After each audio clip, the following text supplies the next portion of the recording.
Photo video गर्दैछु होला भनेको त छैन। ए हामी त यहाँ पो आज त ड्युटी परे साथी भेला हुनु भनेर रहेछ होइन। बल्ल आइपुग्यो नि। भेट्यौँ है दिदी। तिम्रो नाम के हो? नानीको नाम के हो भनिदेऊ त। तिम्रो नाम? अस्मिता। अस्मिता हो। उसको नाम के हो बहिनी? दिदी बहिनी हो यिनीहरू? होइन नि, ऊ प्रधान हो, ऊ छेत्री।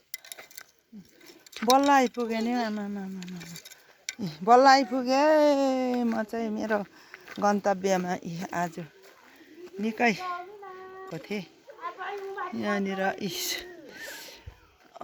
लौर साम्सु स्कुलमा छ आज हाम्रो। चिलाउँदैछ है ऊ। ए रुनु हुँदैन त। चिलाउँदैछ। आउँदैछ लान्छ है। ओ टिप्दैछ।